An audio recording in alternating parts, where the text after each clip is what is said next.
Welcome back, everybody. Oh, look, it's Justin Miller, executive producer, super guy out there hanging out at Epic Universe. I'm so jealous, man. You look like you're having the best time, dude.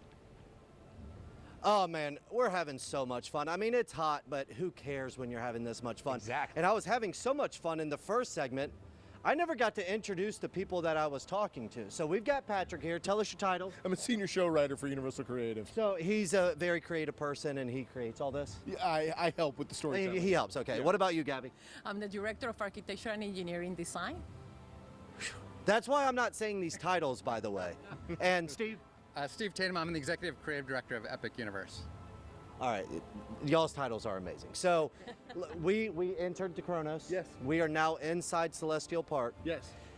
We got to visit Owl Burke, How to Train Your Dragon. We're going to Super Nintendo World, but we still have 2 more worlds to talk about. Yes. So we've got Dark Universe. So tell us a couple of things about the attractions. All right, so Dark Universe is the extension of the original Dark Universe set back in the 1930s and 40s and the history of Universal Pictures. And now what we've done is we've taken those characters and moved them into the future. So now we are in 2025 in the Dark Universe, and you get to see what happens after those films come over. Yeah. And then, I mean, The attraction. the attraction. Yeah. Yeah, we cannot stop talking about that one. Is Monster Unchained, the Frankenstein experiment, Yep. and Dr. Victoria is the great-great-granddaughter of Henry Frankenstein, and she has come back and she's experimenting and she wants to succeed where others have failed. So we go and try to have control over the monsters, but obviously something goes wrong. Something always goes wrong, right? All right, so now the last park. So 5 parks total. Because Celestial Park, it's a park. There's roller coasters.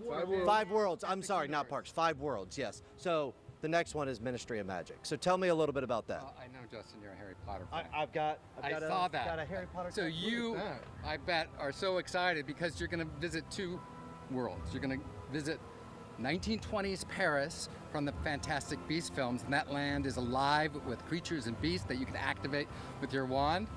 Then there's a live show, Cirque Arcanu, which celebrates the beast. And then you can apparate, which is how you get around the Wizarding World. You go through the Metro Flux system, and you go from 1920s Paris to 1990s London to visit the Ministry of Magic. You actually go inside the Ministry of Magic to see a brand new story. We've created a story, what happens after all the books and movies? What's next? Because Dolores Umbridge is still out there, and you can find out what happens with her. Oh man, I'm excited to go there. So one thing you said was interactive, correct? Yeah. So we know, at Universal and Islands of Adventure, you get the wands and you can interact with everything. Is that a part of Ministry of Magic? Absolutely, it is. And we have new wands. They're interactive, they're personalized, and you can interact with them. You can interact with the app, and there are more than a dozen different places where beasts come to life in the Paris world. From the 1920s, Jazz Age Paris is populated not only by interactivity, but by characters, students from the land, musicians from that world. It's a very alive world that you can visit.